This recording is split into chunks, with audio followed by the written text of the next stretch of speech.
Assalamualaikum Sobat Football United. Semoga sehat-sehat selalu semuanya sekeluarga. Ada sekitar 3 informasi yang berkaitan dengan 3 nama. Kebetulan ini yang akan gue sampaikan di video kali ini. Langsung aja gue ingin mulai dulu kabar dari jurnalis ini kalau tidak salah dari Turki ya, Ayanspor. Presiden dari klub Trabzonspor, Ertuğrul Doğan, mengatakan bahwa saya pikir Andre Onana akan tetap stay dengan tim karena kita memberikan dia tawaran ya dari sisi finansial seperti yang diinginkan. Fans juga menyukainya. Dia merupakan pemain dengan kualitas dan saya tidak berpikir kita akan memiliki masalah terkait dengan proses Andre Onana. Nah, ini kabar yang menurut gue bagus ya, karena memang Andre Onana sendiri tidak masuk proyeksi dari skuad Manchester United untuk musim depan. Kali ini memang Andre Onana sudah kembali, statusnya seperti itu karena masa peminjamannya dengan Trabzonspor ini akan selesai di tanggal 30 Juni. Ini menurut kontrak peminjamannya. Jadi setelahnya memang secara administrasi ya Andre Onana akan kembali ke Manchester United untuk mendaftarkan, katakanlah seperti itu, pre-season. Tapi kita tahu bahwa memang Manchester United ini kan sudah memutuskan tidak akan bersama dengan Andre Onana, dan Andre Onana sendiri pun juga sudah mengetahui dia tidak memiliki tempat di skuad dari Michael Carrick. Dan sekarang yang ingin gue nantikan seperti apa nih tawaran dari Trabzonspor. Saat ini valuasi dari Andre Onana ini jatuh cukup dalam ya, yaitu di 10 juta euro. Akankah Trabzonspor memberi tawaran yang tinggi untuk perpindahan permanen atau akan meminjam lagi Andre Onana karena kontraknya ini masih sampai dengan tahun 2028, jadi masih ada 2 tahun lagi. Kalau menurut gue, yang gue harapkan ya Trabzonspor akan membayarkan biaya transfer permanen dari Andre Onana. Dan gue pikir juga pihak dari Manchester United tentu saja lebih memilih hal ini ya. Tapi ini merupakan sebuah signal yang positif terkait dengan keadaan Andre Onana yang memang sudah tidak memiliki tempat lagi di Manchester United. Dari Fabrizio Romano, gue akan lompat ke kabar dari Fabrizio Romano. Matheus Fernandes disebutkan ya, ini didiskusikan sebagai target konkret untuk Manchester United. Wow, ini kabar yang menurut gue semacam kayak penegasan bagaimana keadaan dari transfer Manchester United saat ini. Gue ulangin lagi ya, bagaimana Fabrizio Romano mengatakan bahwa Manchester United ini berdiskusi terkait dengan Matheus Fernandes sebagai target yang konkret. Klub sudah melakukan kontak resmi dengan agen dari Matheus Fernandes, yaitu adalah Jorge Mendes. Jorge Mendes banyak sekali ya. Jorge Mendes ini memiliki klien-klien yang juga membela Manchester United sebelumnya tentu saja salah satu nama yang besar Cristiano Ronaldo, walaupun tidak bersama lagi, tapi ini salah satunya ya menurut gua. Dan ada banyak lainnya juga. Ya, dan sudah dimulai nih diskusi dengan Manchester United.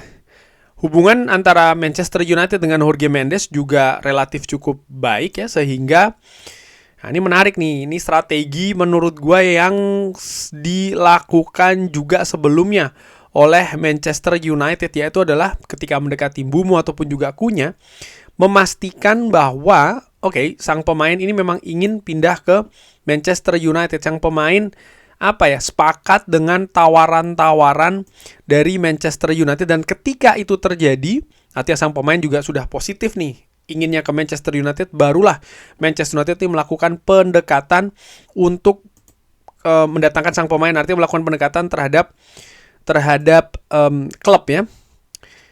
Dan ya, ini kita lihat akan seperti apa. Klub sendiri sudah memulai pembicaraan ya untuk mempersiapkan potensi tawaran ke West Ham United. Nah, ini yang dikatakan juga oleh Fabrizio Romano. Maka asumsi gue, pembicaraan secara internal pihak dari Matheus Fernandes dengan Manchester United ini berjalan positif, sehingga Manchester United bersiap untuk meluncurkan tawaran resmi kepada West Ham United. Dimana kita tahu sebelumnya West Ham United meminta angka yang cukup tinggi nih. 80 sampai 85 juta pounds ya. Ini luar biasa, bahkan 90 juta lebih.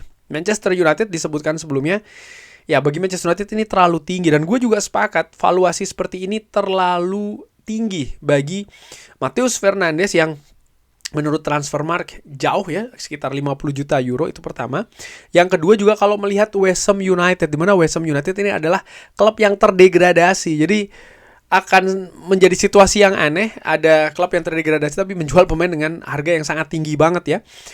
Gue nggak tahu, gue juga nggak inget kapan terakhir kali ada klub yang seperti ini terdegradasi tapi menjual pemainnya dengan angka yang over value, terlalu tinggi, hampir 2 kali lipat dari valuasi sebenarnya, katakanlah seperti itu. Walaupun memang kalau dilihat dari sisi kebutuhan, Manchester United butuh pemain baru, pemain yang berkualitas, memiliki potensi besar dan juga berpengalaman di Premier League. Di sisi lain Matheus Fernandes juga nampaknya ingin lompat kapal ya dari West Ham United yang meluncur ke Championship. Jadi Matheus Fernandes tentu saja ingin terus berkompetisi di level Premier League, setidaknya demikian.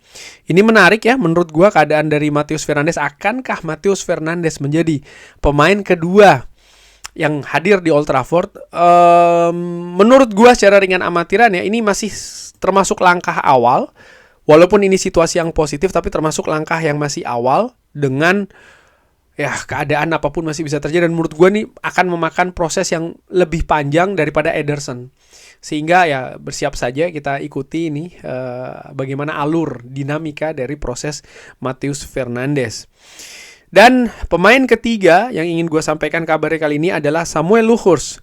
Disebutkan Lewis Hall ingin pindah atau ingin meninggalkan Newcastle United karena memiliki hubungan yang tidak bagus dengan Eddie Howe.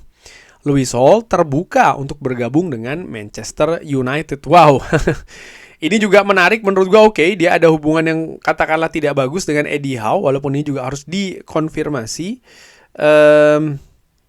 Dan ada edit ya setelahnya terkait dengan kabar dari Samuel Luhrs tersebut yang sekarang mengatakan bahwa Lewis Hall ingin meninggalkan Newcastle United tapi masih mengatakan ya kalau dia ini terbuka untuk bergabung dengan Manchester United.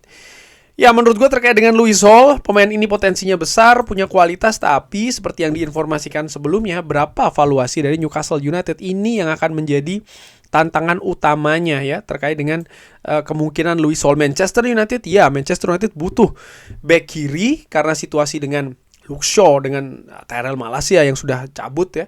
Lalu juga dengan Patrick Dorgu yang ada kemungkinan didorong ke depan, yang meninggalkan kedalaman skuad yang sangat-sangat dangkal kalau melihat posisi secara spesifik back kiri. Lewis Hall, pemain berusia 21 tahun, ya pemain Inggris, punya pengalaman, punya kualitas, potensi besar, tapi market value-nya ada di angka 40 juta euro. Berapa angka dari Newcastle United? Ini menarik karena Manchester United misalnya kalau Lewis Hall ini berada pada angka 70 sampai dengan 80 juta euro, gue pikir Manchester United mungkin masih berpikir juga ya akan melakukan tawaran terhadap Newcastle United. Salah satu hal yang memungkinkan transfer ini terjadi adalah dari sang pemain. Menurut gue kalau sang pemain juga merasa tidak cocok lagi dengan Newcastle United, menurut gue pintu akan lebih terbuka. Kontrak dari Lewis Hall sendiri sebenarnya masih cukup panjang ya, masih sampai dengan 2029. Dan kalau gue lihat Lewis Hall ini sebelumnya ditransfer dari Chelsea 2 musim yang lalu dengan angka transfer yang juga cukup tinggi, itu 33 juta euro.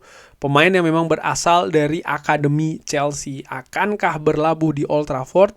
Ataukah Manchester United akan mendatangkan nama lain ya untuk posisi bek kiri? Kita lihat bagaimana menurut Sobat Football United. Seperti biasa silahkan drop di kolom komen. Terima kasih sudah menyaksikan. Jangan lupa like, share, dan juga subscribe. Wassalamualaikum warahmatullahi wabarakatuh. Thank you.